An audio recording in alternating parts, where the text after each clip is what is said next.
오늘 본문은 너무 어려워요. 그냥 액면 그대로 읽어도 이게 무슨 말인지 몰라요. 너무 어려워요. 그러면 설교도 어렵죠.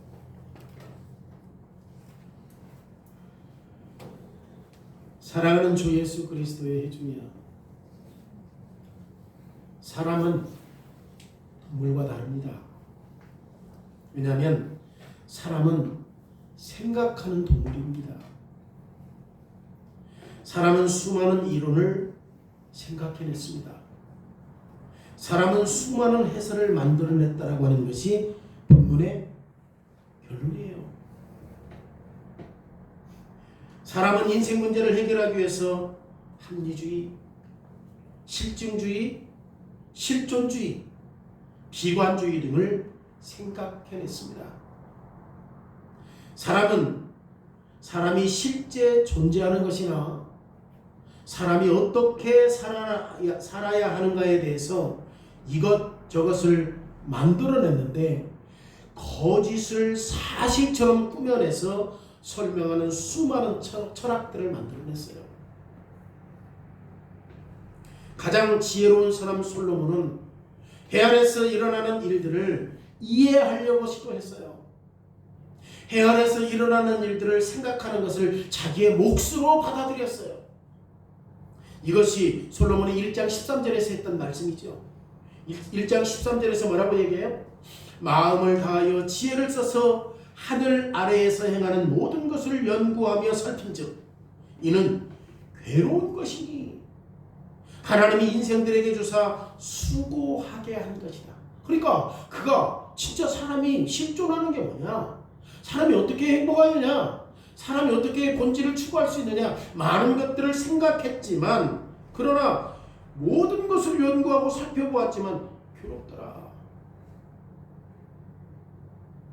솔로몬은 여러 가지 면에서 삶을 생각하고 살아야 하는 이유와 원인을 알기 위해서 연구하고 살펴보았어요. 솔로몬이 조사하고 연구한 것들을 우리가 지금 앞에서 살펴봤잖아요. 전도서 2장에서부터 7장까지. 그 지금 솔로몬이 연구했던 거예요.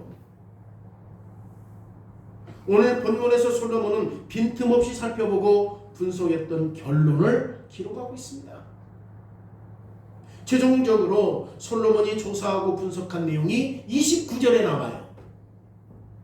7장 29절에 뭐라고 얘기합니까? 내가 깨달은 것은 오직 이것이라. 그게 뭐예요? 하나님은 사람을 정직하게 지으셨으나 사람은 많은 꾀를 내더라는 거예요. 그러면 솔로몬이 해안에서 일어나는 모든 것들을 이해했습니까? 결코 그렇지 않죠. 솔로몬은 나는 결코 그 일을 모른다는 거예요. 그런데 내가 지금 알고 있는 한 가지 사실이 있다면 그것은 뭐냐? 낙원의 현실이다 그 말이에요. 이 세상의 현실이다 그 말이에요. 다시 말하면 하나님은 사람을 다르게 창조하셨다는 거예요. 에덴 동산에서. 낙원의 현실. 이것만큼은 뭐다? 확실이다. 확실하다. 사실이다. 그래서 삶은 여전히 의미가 있다고 말하는 거예요. 오늘 설교 제목이 뭡니까? 오직 선하신 창조주 하나님만이 타락한 이 세상에서 뭘 줘? 의미를 주는 거예요. 그런데 솔로몬이 첫 번째 지금 내용에서 탐구한 내용에는 뭐가 없다고 폭로해요? 대답이 없다. 정답이 없다. 29절에서 진실로 내가 한 가지 사실을 깨달았다고 말하면서 1장 13절에서 말씀드린 것처럼 솔로몬은 마음을 다하여 지혜를 써서 하늘 아래에서 행하는 모든 것들을 연구하고 살폈어요. 그리고 결정해요. 결정이 뭐예요? 하나님이 사람을 창조하실 때는 정직하게 했다는 거야. 솔로몬은 삶의 원인과 이유를 이해하려고 노력했습니다. 솔로몬은 삶을 움직이는 동기가 무엇인가 찾아내려고 노력했어요. 사람을 행복하게 만드는 것이 무엇인지, 만물의 목적이 무엇인지 규정하려고 노력했어요. 솔로몬은 전도서 2장에서 7장까지의 내용에 해답을 찾는데 수고했고, 자기의 지혜로 삶의 우여곡절을 이해하려고 노력했어요. 왜 이런 일이 일어나고 왜 저런 일이 일어나는가, 무엇으로 모든 삶을 아름답게 할 수 있는가 이해하려고 했어요. 지금 전도서 7장 마지막 부분에서 솔로몬은 조심스럽게 해결 방법을 찾았어요. 23절에 뭐라고 얘기합니까? 내가 이 모든 것을 지혜로 시험하여 스스로 이르기를 내가 지혜자가 되리라 하였으나 지혜가 나를 멀리하는도다. 여러분, 세상이 어떻게 돌아가는지 이해하기 위해서, 그 원인을 규명하기 위해서 이런 일 저런 일을 일어나는 그런 원인과 이유를 규명하고 어떻게 하면 행복하게 살고 어떻게 하면 만족할 수 있는지 자기가 가지고 있는 지혜로 연구했는데 이 모든 일이 나를 뭐해? 멀리한다는 거야. 다시 말하면 이 모든 일이 너무 심오한 거야. 인생에서 되어지는 일들이 너무 어려워요. 너무 복잡해요. 그러면 가장 지혜로운 사람 솔로몬이 이것을 이해할 수 없다면 누가 이거 이해하지?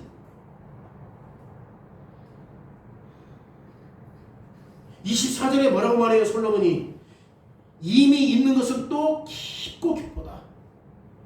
그러니까 이미 세상에서 일어나는 일들, 이미 있었던 것들이 얼마나 그게 내 자기의 지혜로도 알기 어려운가. 누가 능히 통달이 뭐예요? 다 도통했다는 뜻이에요. 누가 그것을 그렇게 알 수 있겠냐? 지혜자가 이렇게 말해.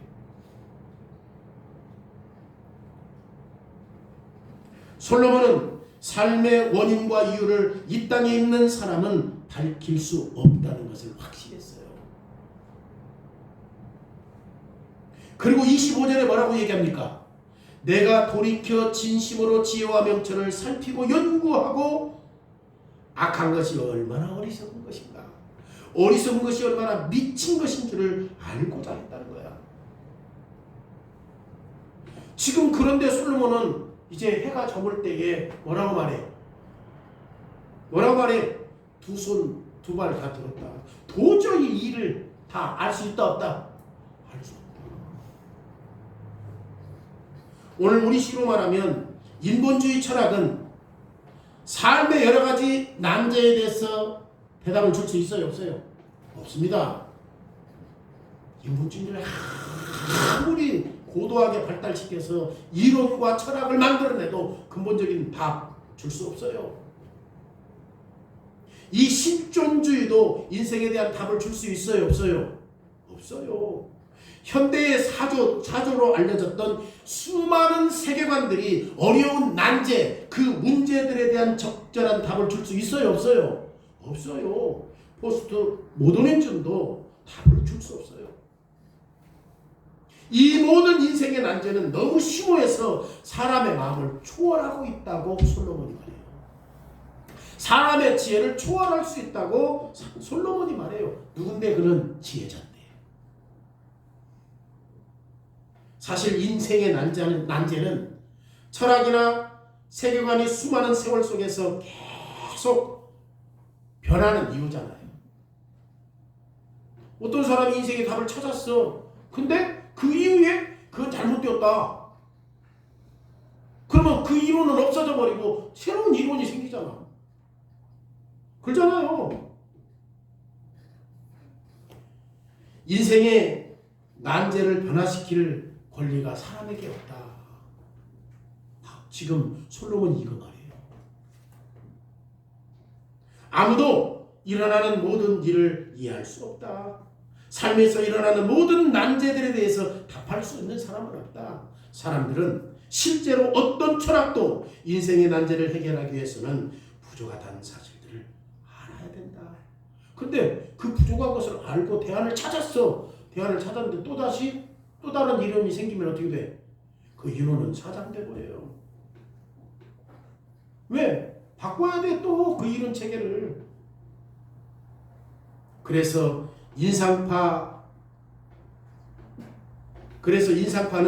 그래 합리주의를 따르게 되고, 합리주의는 실존주의를 따르고, 실존주의는 또다시 포스트 모더니즘을 따르고, 이것이 계속 어떻게 돼?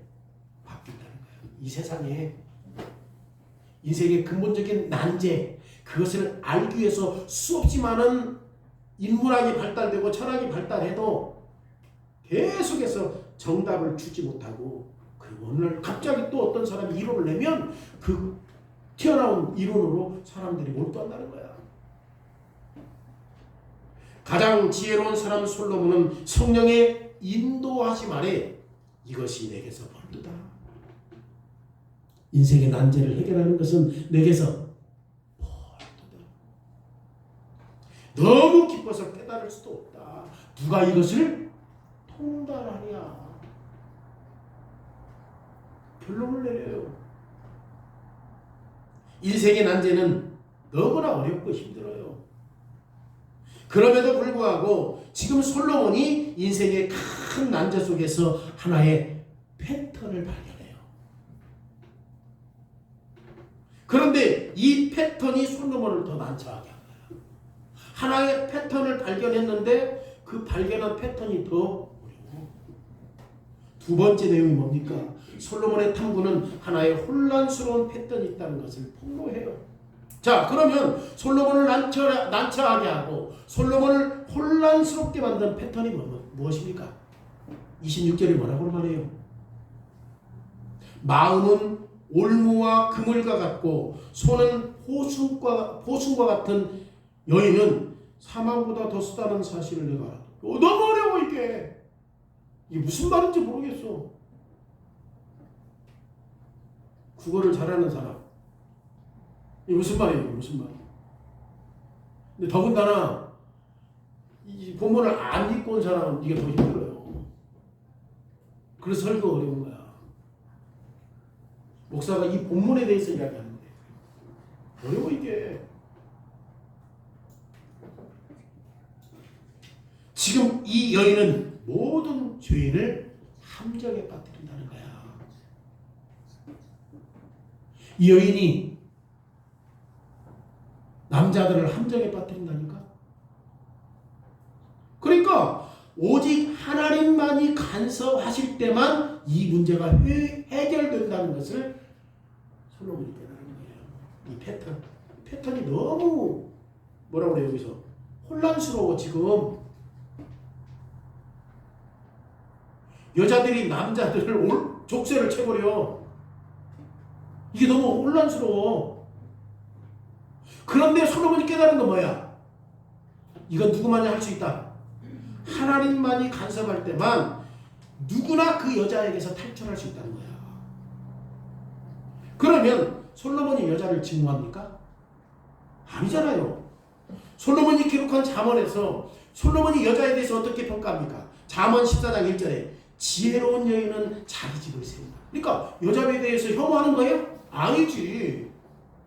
잠언 18장 22절에 아내를 얻은 자는 복을 얻고 여호와께 은총을 받은 자더라. 잠언 19장 14절에서도 집과 재물은 조상에게 속하였거니와 슬기로운 아내는 여호와에게서 말미암는다. 지금 잠언서나 이런 시가서에 대한 내용들을 보면 분명히 솔로몬이 여자를 증오하는 것이 아니라 여자에 대한 칭찬하는 것을 볼 수 있어요. 심지어 아가서에서도 보면 남자와 여자가 사랑하는 내용이잖아요. 칭찬하잖아요. 여자를 혐오한다면 굳이 남자와 여자가 사랑하는 것을 칭찬할 수 있겠습니까? 심지어 전도서에서도 솔로몬은 아내의 복됨에 대해서 말해요. 아내가 얼마나 복된가. 9장 9절에 내 헛된 평생의 모든 날 곧 하나님이 해 아래서 내게 주신 모든 헛된 날이 내가 사랑하는 아내를 즐겁게 살지어다. 솔로몬은 여성 혐오자가 아니에요. 그런데 지금 솔로몬이 인생의 큰 난제에 대해서 해답을 찾고 이 해답이 솔로몬을 초월해 있다는 사실을 인정하면서도 솔로몬은 역사 속에서 계속 일어나는 한 가지 패턴을 발견한 거예요. 자, 솔로몬이 뭘 인정해? 나는 인생의 난제들을 해결할 수 있다 없다. 내 지혜로 알 수 있다 없다. 근데 한 가지 패턴은 찾긴 찾았어. 근데 그 패턴이 솔로몬을 더 힘들게 해. 그러면 그 패턴이 뭐야? 솔로몬이 발견했던 패턴이 뭐예요? 여자의 영향력이야. 여자의 영향력. 여자의 마음에는 남자를 호리는 올무와 함정이 있다는 거야. 다시 말하면 여자의 양손에는 남자가 피할 수 없는 뭐가 있어? 족쇄가 있다는 거예요. 족쇄가. 여기에서 우리는 여자를 생각할 때 여자가 남자를 유혹해서 이 성적으로 타락시킨다. 그런 식으로 이야기하는 게 아니에요. 지금. 그런 말이 아니에요. 여자가 족쇄를 가지고 남자를 유혹한다. 그 말 할 때는 성적인 것들을 가지고 이야기하는 게 아니에요. 우리가 쉽게 말하면 요셉이 용모가 단정하고 너무 정직하고 제대로 되었을 때 누가 유혹했지? 보디발의 아내가. 지금 여자가 남자를 유혹한다고 할 때 지금 그런 말로 이야기하는 게 아니에요. 그런 식으로 여자를 생각하는 게 아니에요. 솔로몬은 지금 창세기 3장에서 하나님이 저주하신 것을 성취하신 역사 속에서 여자를 바라보고 있는 거야.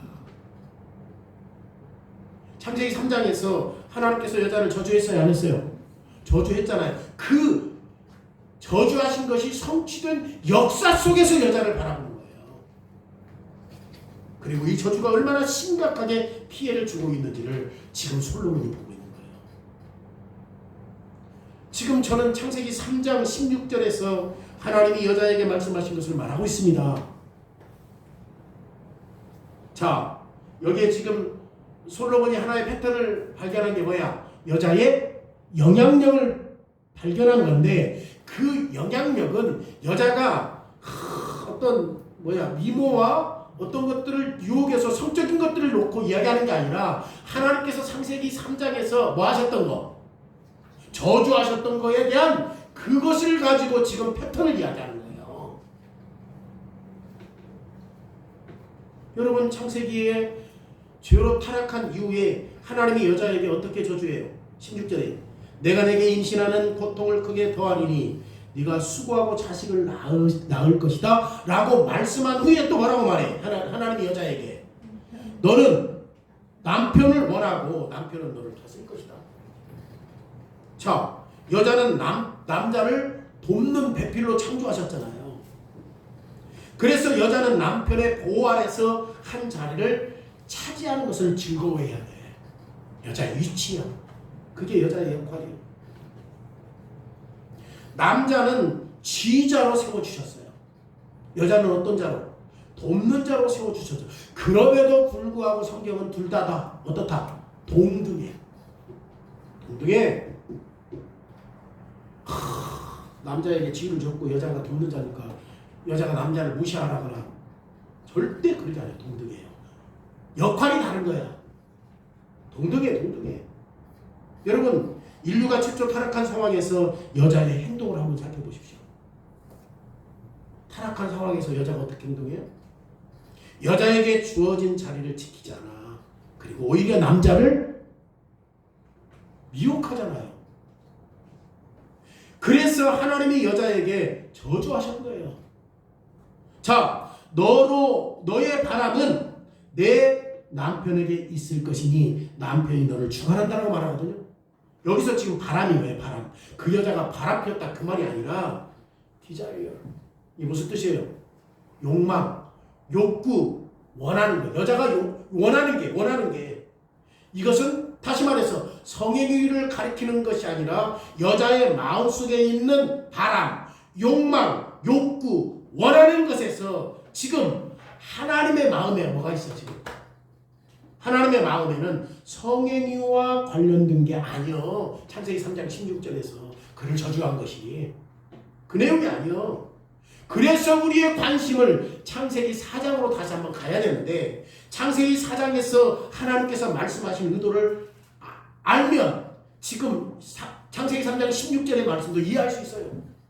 창세기 4장 10절에 뭐라고 말해요? 네가 선을 원하면 어찌 낫을 들지 못하겠느냐. 선을 행하지 아니하면 죄가 문에 엎드려 있느니라. 죄가 너를 원하나 너는 죄를 다스리라. 여러분 지금 창세기 4장 7절에서 뭐만 바뀌었어? 창세기 3장 16절과 대명사만 바뀌었어. 지금 여자는 원래 창조한 목적이 뭐예요? 돕는 배필로서 창조했는데 여자가 남자를 원해. 이 패턴이 바뀌어버린 거야. 타락한 이후에 패턴이 바뀌었어. 그래서 여자가 남자를 지배하려고 하는 거야. 그런데 지금 창세기 4장 7절에 있는 그 말씀과 16절에 있는 말씀을 잘 비교해 보면 뭐만 바뀌었어요? 대명사만 바뀌었어. 대명사만. 하나님이 지금 아벨을 질투하는 가인에게 뭐라고 말해? 죄가 네 문 앞에 있다. 경고하잖아요. 그 뒤에 하나님이 뭐라고 말해요? 죄의 욕구가 네 앞에 있으니 너는 죄를 다스려라. 이 말은 무슨 뜻이죠? 죄가 너를 주관하려고 한다. 죄가 너를 통제하기를 원하고 있다. 그런데 가인 너는 죄가 원하는 대로 그대로 허용하면 된다 안 된다? 안 된다. 오히려 네가 죄를 다스려야 된다. 그 말이에요. 그러면 하나님의 창세기 16장에서 똑같은 단어를 사용할 때 지금 대명사만 바꾸어서 사용하는데 16절의 핵심이 뭐예요? 그러면 죄가 주관하려고 한다는 것이 아니라 남자를 주관하려고 하고, 죄가 주관하려고 하는 게 아니라 여자가 대명사, 여자가 누구를 주관하려고 해? 그렇지. 여자가 누구를 통제하려고 해? 여자가 남자를 다스리려고 한다는 거예요. 이게 지금 누가 본 패턴이야? 솔로몬이 이 패턴을 봤어. 솔로몬이 이걸 본 거예요. 여러분, 하와가 사단에게 타락하고 유혹되어서 아담에게 잘못되게 이끌었을 때 행동했던 것이 타락한 여자와 남자와 관하여서 가질 수 있는 욕구가 특징적으로 나타나는 거예요. 자, 하와가 뱀에게 유혹되어서 선악과를 누구에게 갖다 줘요? 자, 그것을 따먹고 유혹되어서 특징되었던 것이 뭐야? 이제 남자와 여자의 패턴이 바뀌고, 여자는 남자를 돕는 패필이 아니라 타락한 여자는 남자를 원하고 남편을 통제하려고 해요. 그래서 선악과를 땄을 때에 지금 갖다 주잖아. 절대 먼저 가서 물어봤어야지. 그리고 이미 아담이 하와에게 뭐 하지 말라고 했어? 선악과 따먹지 말라고 명령했어요. 가르쳤어요. 그 하나님의 명령이니까. 근데 이미 그가 이 죄가 문 앞에 있을 때 이걸 다스리지 못했을 때 따서 어떻게 했어? 아담에게 주었잖아요. 이게 패턴이 바뀌어버린 거야. 솔로몬이 지금 그걸 보았다는 거예요. 보았다는 거예요. 그러니까 자꾸 여자는 남편을 주관하려고 하고 여자는 남편을 통제하려고 하는 영향력을 행사하고 여자가 남편을 다스리고, 하나님이 창세기 3장 16절에서 지금 남자에 대해서도 말하거든요. 남편은 거기서 뭐라고 말해요? 다스리라고 말하잖아. 여자가 너를 원한다 할지라도 너는 남편은 너는 누구를 다스려야 돼? 여자 다스려야 돼. 이게 창속 질서라니까. 이 말은 두 가지로 생각할 수 있어요. 첫 번째는 하나님께서 주신 말씀 가운데 뭐라고 해서 너는 여자를 다스리라, 이 말이 하나님의 예언이나 하나님의 선언으로 생각할 수 있죠. 왜냐면 이게 창조 질서니까 그렇잖아요.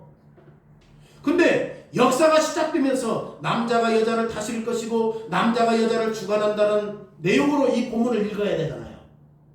그렇잖아요. 하나님께서 말씀하셨던 의도는 이거니까. 그죠? 그런데 실질적으로 타락한 이후의 역사가 어떻게 변해?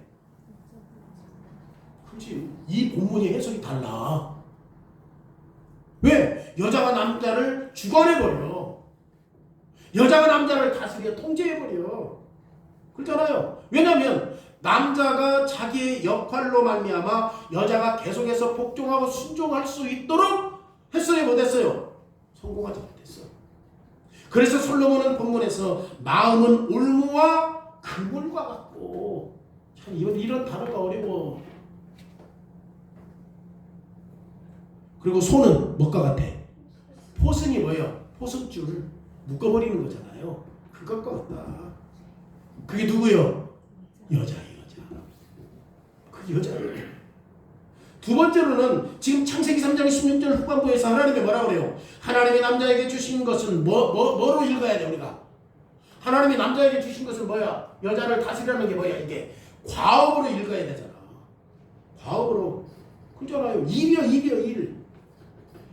그렇잖아요. 그래서 다시 창세기 4장으로 돌아가면 죄가 지금 가인 앞에 있어요? 없어요? 그러면 죄가 가인을 지금 지배하려고 해요? 안 해요? 그런데 하나님은 가인에게 뭐라고 말해요? 네가 죄를 다스려야 된다. 이 말씀은 가인이 해야 하는 의무.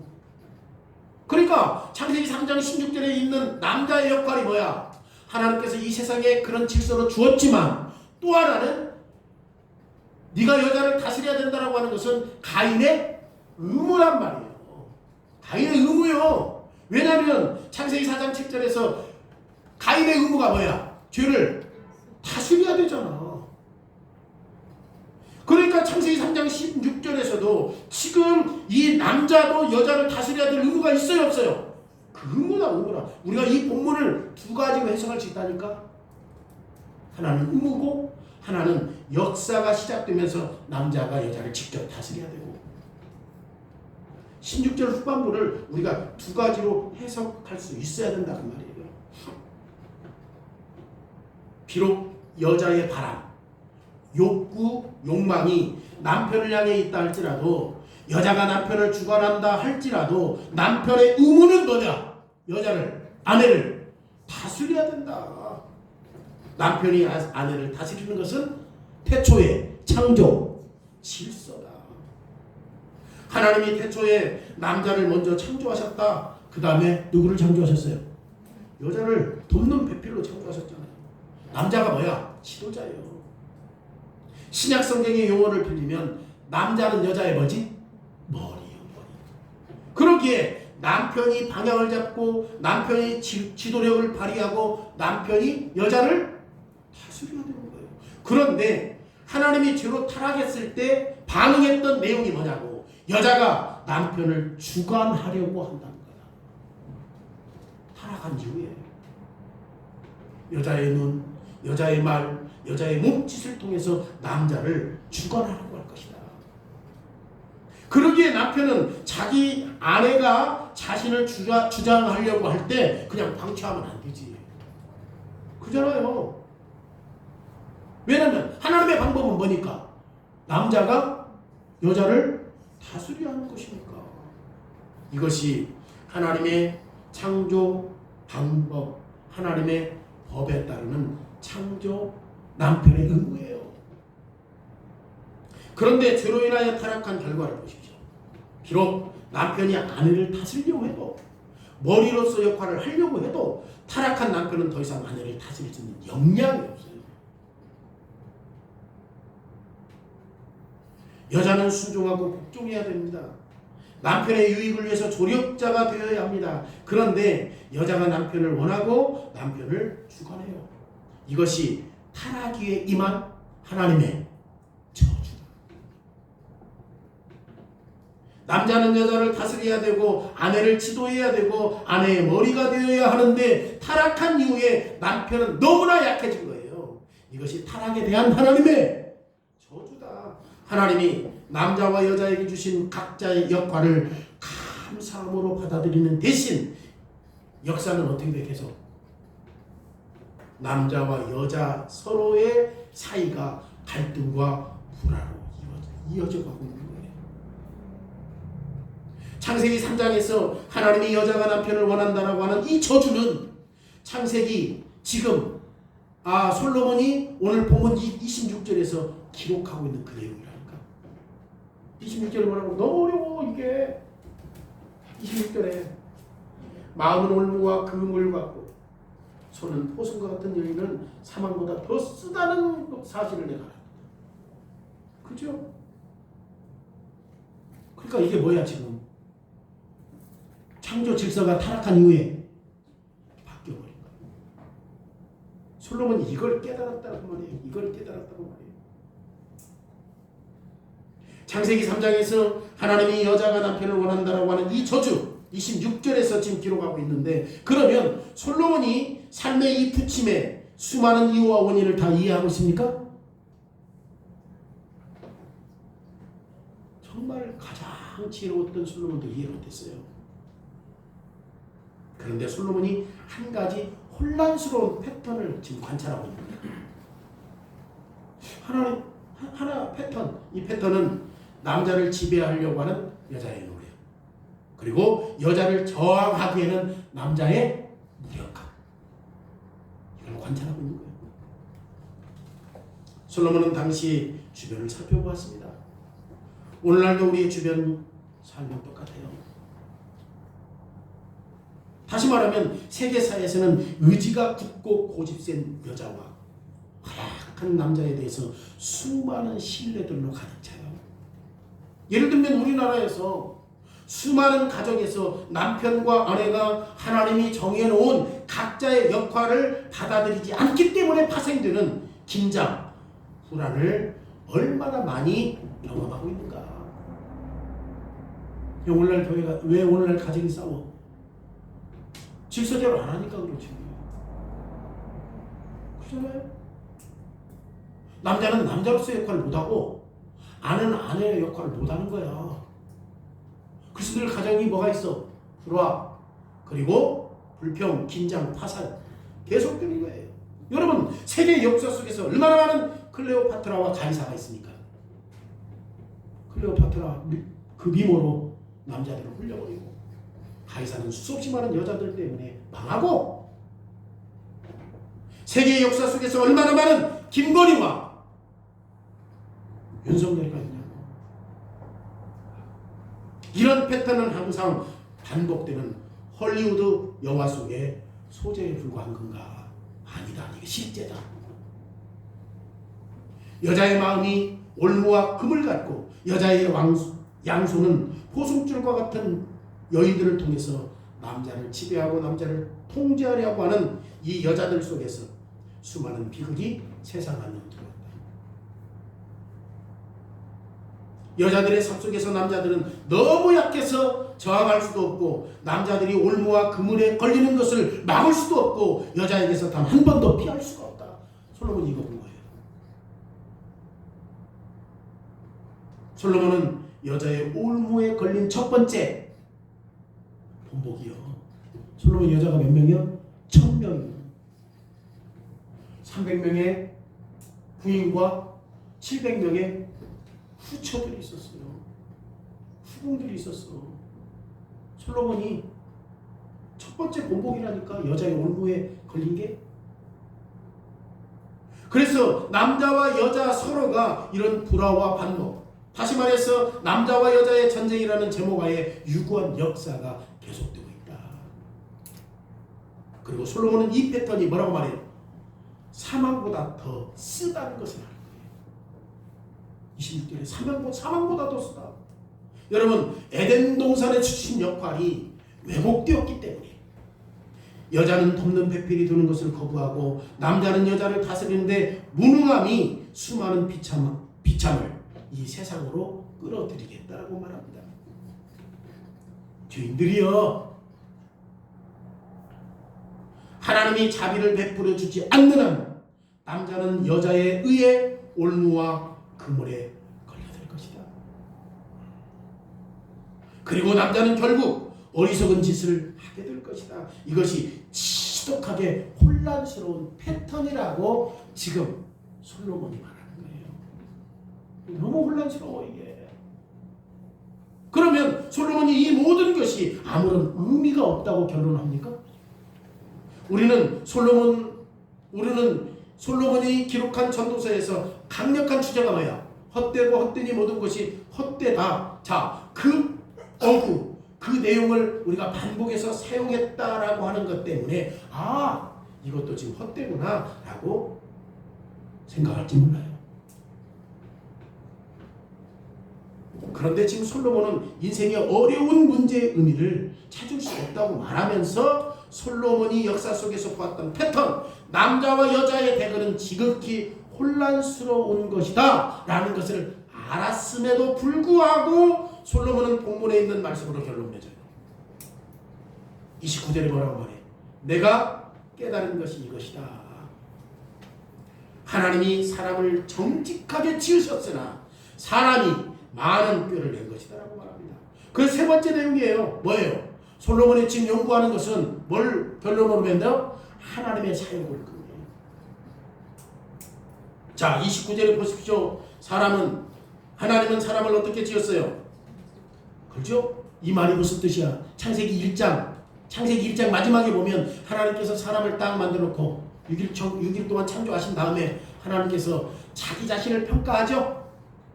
하나님은 뭐라고 평가해? 자기 자신에 당신이 만든 모든 것들을 보시기에 심히 좋았다. 핵심이 뭐야? 핵심이 뭐예요? 오늘날 많은 삶을 특징 짓는 혼란스러움은 태초에 있었다 없었다? 없었다. 타락하기 전에는 없었어. 근데 타락한 이후에 이게 왔어. 지금 여자가 남자를 주관하려고 하는 이 혼란스러움은 하나님이 만든 것이 아니다. 하나님이 만든 게 아니다. 창조하신 하나님이 만물을 통제하시고 창조하신 하나님만이 파손된 것을 고칠 수 있고 하나님만이 굽은 것을 펼 수 있다는 사실을 솔로몬이 깨달은 거야. 와. 그러면 하나님이 어떻게 이 굽은 것을 바르게 펼 수 있습니까? 어떻게 하시죠? 성령님의 인도하심을 받는 사람들아! 솔로몬은 창세기 3장의 저주를 진척시켜요. 솔로몬은 자기 주변에서 마음이 올무와 금을 갖고 손은 포순 같은 여자를 본 거야. 마치 하나님의 죄로 인하여 타락해서 자기의 역할을 반응하여서 창세기 3장 16절에서 선언하신 것 같은 똑같은 현실을 본 거야. 솔로몬이 이 세상에서. 타락했을 때 하나님께서 여인에게 뭐라고 저주했지? 너는 남편을 원할 것이다. 원래 창조는 돕는 자인데 지금 이것을 누가 보았어요? 솔로몬이 본 거야. 솔로몬이 똑같은 현실을. 그런데 잘 보세요. 창세기 3장 16절과 창세기 3장 15절에서 창세기 3장 16절은 창세기 3장 15절에 치유를 힘들게 하는 것처럼 보여. 하나님이 15절에서 뭘 약속했죠? 창세기 3장 15절에 사단과 여자 사이에 적대감을 두실 것이다라고 사단에게 말씀하신 다음에 여자에게 뭐라고 그래요? 여자의 후손이 사단의 머리를 상하게 할 것이다라고 분명히 말하잖아요. 여러분 이 말씀 잘 한번 보세요. 여러분 여자가 뱀을 작살내는 게 아니라 누가 작살내? 여자의 후손인 남자가 뱀을 작살내요. 지금 솔로몬은 성경을 너무나도 잘 알았고 성경을 통해서 하나님의 약속을 분명히 알고 있었던 사람이에요. 그래서 솔로몬이 28절에 뭐라고 말해? 오늘 본문 28절에 천 사람 가운데서 한 사람을 내가 찾았어. 그런데 이 모든 사람 중에서 여자는 한 사람도 찾지 못했어. 여자가 죄로 타락했을 때 주도권을 가지고 있었잖아요. 아까 얘기했죠? 뱀에게 유혹을 받을 때 따가지고 누구에게 가지고 와? 주도권이 누구에게 있어? 여자에게 있다니까. 지금 타락한 다음에 그리고 남자는 여자의 영향력 아래 항복해요. 먹어버려. 여러분 이런 패턴이 인류의 역사 속에서 계속 반복될 것이다. 그러기에 여자는 세상을 구원할 존재가 아니야. 아니요. 구원은 누가 해? 구원은 누가 해? 여자의 후손인 남자가 해. 그걸 남자에게 준 거야. 지금 솔로몬이 발견한 것은 구원할 자가 남자지 여자가 아니라는 거예요. 그럼에도 불구하고 이 남자는 여자 없이는 태어날 수 있어 없어? 없어요. 여자는 출산함으로 구원받게 될 것이고, 여자는 약속된 후손을 낳을 것이고, 여자는 이 후손이 사단을 박살낼 것이고 죄를 박살낼 남자를 낳을 것이다. 인류의 구원은 남자에 의해서 성취될 것이다. 그런데 이 남자는 반드시 누구를 통해서 와? 여자를 통해서 온다는 거죠. 이 여자는 이 후손을 낳는 거예요. 그리고 이 후손은 여자의 올무와 그물을 피할 수 있게 하는 거지. 자, 지금까지는 타락한 이후에 여자의 올무에서 벗어날 수 있는 사람이 있어 없어? 없어. 이게 바뀌어버렸어. 그래서 하나님 저주한 거야. 그래서 다 우리의 삶은 뭐야? 파산된 삶 속에서 불안과 늘 싸움과 다툼과 시기가 반복되는 거란 말이에요.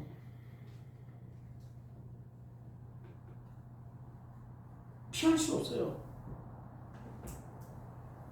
그런데 이 죄와 사단의 전쟁에서 누구를 통해서 승리한다? 여자를 통해서? 여자의 후손인 남자를 통해서 승리할 것이라고 솔로몬이 말해요. 그래서 창세기 3장 15절에서 여자의 후손이 승리한다고 말씀하신 내용을 누가 알고 있는 거야? 솔로몬이 알고 있는 거야. 이것이 지금 솔로몬이 이스라엘 백성들을 위해서 건설했던 어디에서 나타나? 성전에서 나타나. 이것이 여자의 후손을 통해서. 여러분, 이게 성전의 복음이에요. 대제사장은 남자예요, 여자예요? 남자예요. 그런데 대제사장도 누구에게서 나? 여자에게서 나. 그리고 여자의 후손은 죄를 위해서 희생제사가 되어야 되는 거지. 그래서 매년마다 대제사장이 1년에 어디에 들어가? 지성소에 들어가서 하나님의 임재로 나갈 수 있게끔 하는 거예요. 여자의 후손인 희생제사를 통하여서. 그래서 창세기 3장 15절에서 위대한 여자의 후손이 출생하는 것을 보여주는 겁니다. 그리고 갈보리 십자가에서 사단을 박살내고, 그리고 죄를 성량하시고 죄인들을 하나님과 화목하게 할 사람은 누구요? 남자 예수 그리스도밖에 없다. 하나님만이 하신다. 이 패턴 누구만이 해결할 수 있어? 하나님만이 할 수 있다. 솔로몬은 하나님이 사람을 정직하게 지으셨다는 것을 알았어요.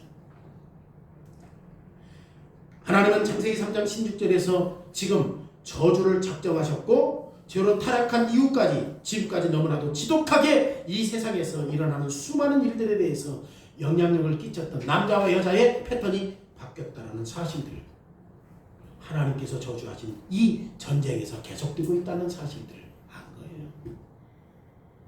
그런데 하나님이 이 전쟁을 작정하셨기 때문에 오직 누구만이 이 문제를 해결할 수 있어요? 하나님만이 해결할 수 있다. 이것이 뭐야? 복음이야. 그리고 하나님은 이 전쟁을 고치셨어요. 하늘에서 전능하신 하나님이 사역으로 말미암아 적기에 하나님의 아들 여자의 후손인 누구를 보내요? 예수 그리스도를 이 땅에 태어나게 하셔요.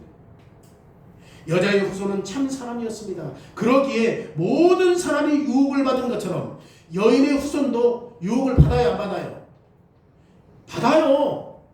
예수님도 유혹 받아요. 여인의 후손이 받은 유혹에는 지금 여자에게서 오는 수많은 유혹들이 다 포함되어 있어요. 그런데 여자의 후손은 다른 남자와 같이 허약하지 않아. 여자의 후손은, 이 남자는 자신을 지배하려고 하는 여자의 욕구에 넘어가지 않아. 예수 그리스도는 결코 여자가 당신을 통제하거나 당신을 조종하려고 하는 것을 허용하지 않아요. 여러분, 수많은 여인들이 예수님의 공생 속에서 따라다냐 안 따라다냐? 막달라 마리아, 또 다른 마리아, 얼마나 많은 여인들이 따라다녔어요. 그리고 다양한 역할들을 조력해 주었어요. 그런데 예수님은 항상 머리로서 그 위치를 보존하셔요. 하나님이 그리스도 위에 허용하셨던 모든 여자들, 그럼에도 불구하고 그리스도의 삶에서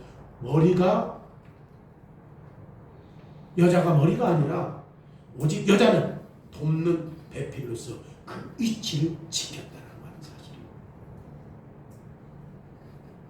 지금 이것을 예수님이 알고 있었던 거죠. 그리스도는 하나님이 태초에 창조하셨던 하나님의 규칙법을 순종하셨어요. 그래서 그리스도는 남자를 지배하려고 하는 수많은 여자들을 속량하실 수 있었습니다. 구속하실 수 있었습니다. 그리고 남자도 구속할 수 있었습니다. 이 여인의 후손은 하나님이 남자와 여자에게 정해주신 자리를 알고 있었어요. 그 위치, 원칙, 규칙. 그러기에 남자, 여자 둘 다 구원하기 위해서 이 땅에 오신 것이죠. 여기에 뭐가 있어요? 복음이 있는 거죠. 그러면 오늘날은 어떻습니까? 여자의 후손이 구원받은 여자와 구원받은 남자의 마음을 새롭게 하기 위해서 성령을 우리에게 부어주셨을 때, 그러면 성령님께서 새롭게 하시는 사역에서 나오는 결과가 뭐예요? 경건한 여인은 다시 남편에게 복종해야 하는 것입니다. 그것도 자원에서 복종해야 되는 거죠. 반대로 경건한 남자는 다시 여자를 다스리고 지휘력을 발휘할 수 있어야 되는 거죠. 그럼에도 불구하고 아직은 완전한 것은 회복할 수 있어요, 없어요? 아직은 아니야. 아직은 아니야. 경건한 여인은 자기 남편에게 훌륭하게 돕는 배필이 되려고 노력해야 돼요. 왜? 우리가 아직 완벽하지 않으니까. 구원받았다 할지라도, 우리에게 성령의 임재가 있다 할지라도 우리는 아직 완벽하지 않으니까 어떻게 하면 그 창조 질서에 맞게 나의 위치에서 그 역할을 감당할 수 있어야 할 것인가 노력해야 된다는 거죠. 반대로 남자도 어떻게 가정을 진리 안에서 세울 것인가, 어떻게 삶의 모범을 보여줄 것인가, 끊임없이 우리 안에 성령이 임했다 할지라도 우리가 완벽한 존재가 아니기 때문에 끊임없이 노력해야 한다는 사실들을 우리에게 가르쳐주는 거예요.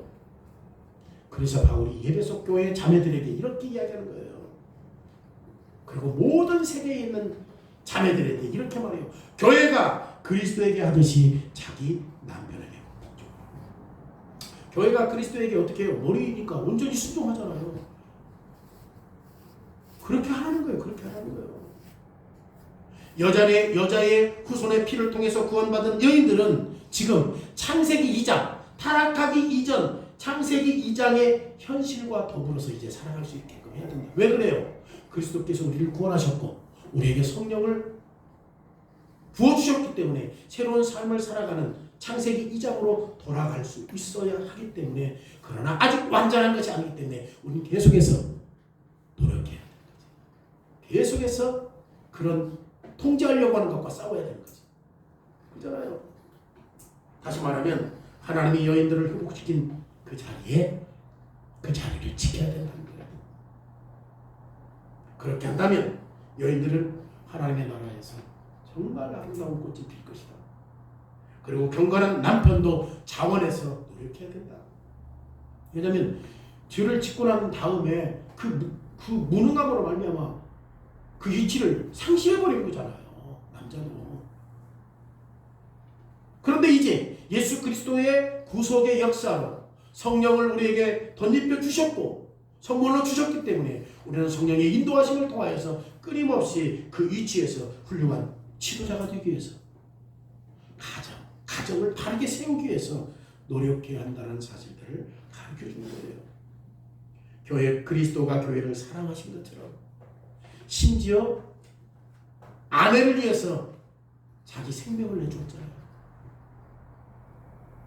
주님은 교회를 위해서 자기 생명을 내주었잖아요. 그렇게 남편이 아내를 사랑해야 한다는 사실들을 말씀하고 있는 겁니다.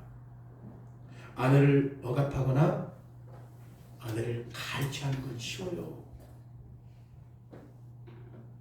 잠언 31장에 보면 여인과 같이 꽃을 피도록 아내를 치도하기 위해서는 남자가 어떻게 되느냐?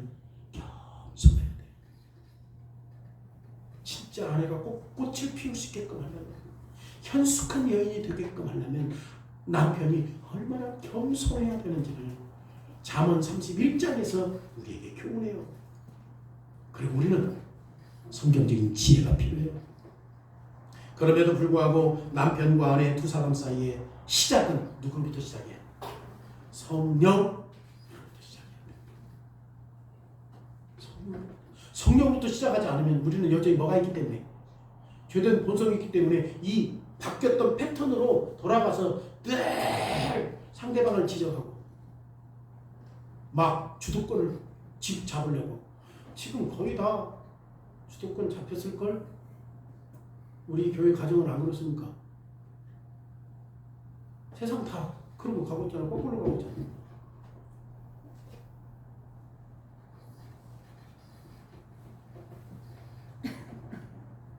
신자들 가운데 남자와 여자는 하나님의 태초에 각자에게 정해주신 지위를 알고 그 위치를 지켜야 된다는 거예요. 그래서 하나님께서 이런 것들을 통해서 에덴 동산, 즉 타락, 창세기 3장에서 타락했을 때, 하나님이 저주했을 때 그 이전인 2장 에덴 동산을 우리에게 지금 맛보게 하신다. 그러면 우리 그리스도인들은 이제 그것을 맛보기 위해서는 진짜 그 역할과 위치가 진짜 중요하다는 사실들이 강조해요. 여기에서 우리는 하나님이 일하심으로 말미암아 지금 계속해서 회복되는 것을 볼 수 있는 거죠. 여러분, 솔로몬은 인생의 큰 난제에 대한 답을 찾기 위해서 노력했습니다. 그리고 수많은 사람들은 어떻게 했어요? 꽤, 철학, 이론들, 해석들을 만들어냈습니다. 그런데 인생의 큰 난제를 규명할 수 있었어요? 없었어요? 없었어요. 아무도 없어요. 기껏해야 서로가 서로를 인정하는 거예요. 뭘 인정하는 거예요? 늘 싸우는 것을 인정하는 거야. 그렇잖아요? 어떤 가정도 어떤 국가도 이 비참에서 분별할 수 없어요. 그럼에도 소망이 있다. 뭔 소망이 있는가? 솔로몬이 말하잖아요. 소망이 있어요. 뭐가 소망이에요? 태초에 하나님이 사람을 정직하게 지었다. 그러면 지금 하나님이 남자와 여자의 전쟁을 작정하셨다는 말도 진실이지. 왜냐하면 타락한 이후에 하나님께서 그 파산됨에 두신 거잖아요. 그래서 계속해서 우리는 뭐야? 싸우고 있잖아. 이것도 진실이요. 하나님이 주었어. 그냥 그대로 두셨어. 왜 주셨지? 지난주의 말씀 속에서는 그렇지. 주의 심각성을 깨닫을 뿐만 아니라 이제 거기에서 뭐 하시려고? 구원하시려고. 구원하시려고.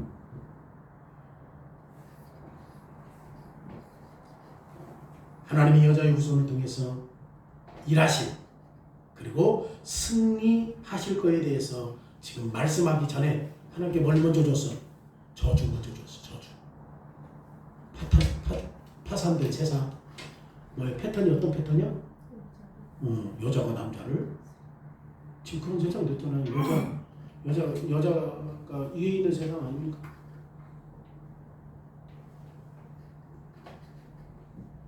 삶이 어땠습니까? 남자가 약삭빠른 여자와 직면할 때 너무나 허약해서 아무런 소망이 없습니까? 그렇지 않죠.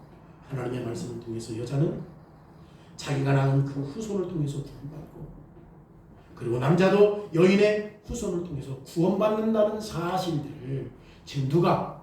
솔로몬이 그 지혜를 통해서 우리에게 깨닫게 하신 것입니다.